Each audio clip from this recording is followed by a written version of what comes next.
School van धक्कर वृद्धा मृत्यु संबलपुर भद्रा अंचल घटी दुर्घटना सनाबाग नामक वृद्धा शौच जाइथिबा बेले स्कूल भ्यान धक्का देथिला। घटनास्थल ही सनांकर मृत्यु होईछि। मृतक रेंगाली अंचल होइथिबा बेले भद्रा झियो प्रभासिनी गुरु घर को आसीथिले। घटनास्थल ड्राइवर और गाड़ी को अटक रखिछन्ति स्थानीय लोके। पुलिस पहुंची तदंत करुछि।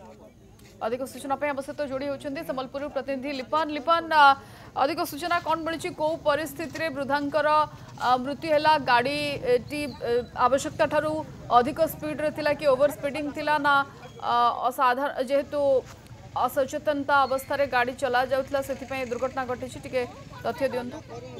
सुश्री जहाँ पुलिस घटनास्थल आम जाए अच्छु बर्तमान घटनास्थल पुलिस जहाँ कहूँ जे जो भ्यान टी थिला रंग साइड रे आसुथिला एवं वृद्धा जनक शौच जाइथिले एवं से रंग साइड रे आसी वृद्धा को बाड़े गाड़ी जेतु स्पीड रे थिला स्पॉट रे ही वृद्धांकर मृत्यु होइछे।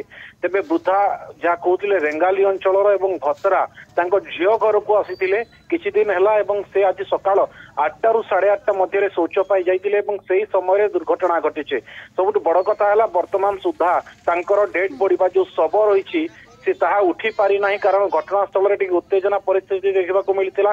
जो ड्राइवर अच्छी गाड़ी ताकू स्थानीय लोके तांकर जो परिवार वर्ग अच्छा अटक रखिंट पुलिस तांको बारंबार बुझासुझा करुछि ड्राइवर को सेठारु नेबा पई एवं जो शव रही उठे मृत जो ये रही उठेबा पई चेष्टा करुछि किंतु वर्तमान पर्यंत पुलिस नाकाम रही। पुलिस टीम पहुंची छानबीन करुछि किंतु वर्तमान सुधा ड्राइवर एवं जो गाड़ी टी अच्छी साधारण लोकों द्वारा अटक रही शव घटनास्थल उठी ना शव को घटनास्थल पुलिस भी घटनास्थल पहुंची सारी।